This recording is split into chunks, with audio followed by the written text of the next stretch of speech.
5ই August বা জুলাই অভ্যুত্থানের যে অ্যাসপিরেশন বা আকাঙ্ক্ষার যে জায়গাটা, সেটি আমি বলবো যে একটা মহাসমুদ্রের মতো, যে অনেক কিছু আমরা চেয়েছি, অনেক বড় ধরনের পরিবর্তন হবে। আমরা তো 71 প্রজন্ম নই, বা 71-এর পরে আমাদের জন্ম হয়েছে। আমরা জানি না যে 71 সালেও একই বিষয় ঘটেছিল কিনা, যে মুক্তিযুদ্ধ শেষ হলে, দেশ স্বাধীন হলে যা কিছু সংকট, যা কিছু অপ্রাপ্তি, সব কিছু মিটে যাবে, আমরা একটা অন্যরকম সময়ের ভেতর প্রবেশ করব।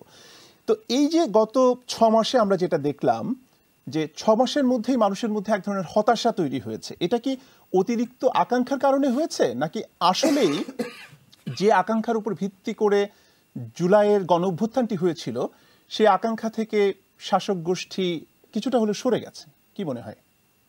Bit of both. কারণ আমি আপনাকে উদাহরণ দিয়ে বলি, ধরেন 47-এর দেশভাগ বলেন, 71-এর মুক্তিযুদ্ধ বলেন, 70-এর ল্যাটিন আমেরিকার ডিকলোনাইজেশন বলেন, বা আরব স্প্রিং বলেন, যে কোনো বড় ধরনের অভ্যুত্থান গণ আন্দোলনের পরে মুহূর্তেই পিস অ্যান্ড স্টেবিলিটি চলে আসবে, এটা হতেই পারে না। অন দি আদার হ্যান্ড, যারা এতদিন ধরে শোষিত হয়েছে, তাদের মধ্যেও ক্ষুধা, তাদের মধ্যেও অপ্রাপ্তি, তাদের মধ্যেও বাসনা প্রচন্ড পরিমাণে। এবং সেই সময়ে ওই একদিকে তো ক্ষমতার দখল নিয়ে একটা কোন্দল, অন্যদিকে এতদিনের না পাওয়াকে খুব অল্প সময়ের মধ্যে সংহৃত করবার একটা চেষ্টা। এবং এই দুয়ে মিলে কখনোই মানে প্রায়শই আরো বেশি সংঘাতপূর্ণ অবস্থা, যে আমাদের রাজনৈতিক বা ঐতিহাসিক পড়াশোনা এতটা কম যে আমরা জিনিসটাকে গেজ করতে পারি না, আমরা বুঝি না যে এরকম হবে। দেখেন, আরব স্প্রিংটা খেয়াল করেন, যে টপ টপ টপ টপ করে অনেকগুলি দেশের সরকার পড়ে গেল, এবং তারপরে সেখানটাতে এক্সট্রিমিস্টরা ক্ষমতা গ্রহণ করলেন, মানুষের যেই মানবাধিকার আছে সেটা আরো বেশি হারায় গেল, এরকম অনেক ঘটনা ঘটেছে। সো এইটা খুব কাকতালীয় না, এইটা ইতিহাস যদি আপনি পড়েন তাহলে এইটা প্রেডিক্টেবল। মানুষের প্রত্যাশা তো থাকবেই, মানুষ এতদিন এত রক্তের বিনিময়ে পাওয়া একটা ফলাফল, সেখান থেকে তো প্রত্যাশা করবেই। এটা হচ্ছে একটা অ্যানালাইসিস। সেকেন্ড অ্যানালাইসিস হচ্ছে, ইয়েস, সরকারও যতটুকু করার কথা ততটুকু করতে পারে নাই। একটু আগে ক্ষমা চাওয়ার কথা বলা হচ্ছিল, প্রেস সচিব বলেছেন যে ক্ষমা চাওয়া পর্যন্ত। এটা ক্ষমা চাওয়ার উপরে ডিপেন্ডেন্ট কেন? মানে এটা কি ধরনের নেগোসিয়েশন, যে আওয়ামী লীগ যদি ক্ষমা না চায় তাহলে করতে দিব না, তার মানে কি যদি ক্ষমা চায় তাহলে করতে দিবেন? মানে এটা তো মগের মুল্লুক হয়ে গেল তাহলে।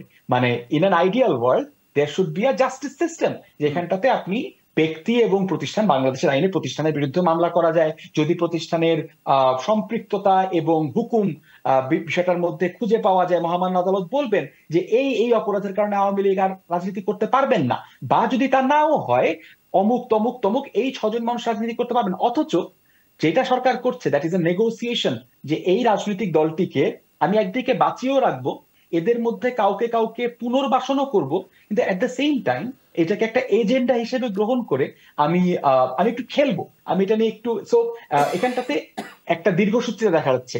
মানুষের ক্ষোভের দুটো প্রধান জায়গা আছে। একটা হচ্ছে ইনজাস্টিস, মানুষ যে জাস্টিস চেয়েছিল, যে বিচার চেয়েছিল, সেটা হয় নাই। আপনি জানেন যে সিরিয়াতে ইতোমধ্যে যে বাশার আল আসাদের সরকার আছে তার মধ্যে 35 জনকে ফাঁসিতে ঝুলিয়ে দেওয়া হয়েছে।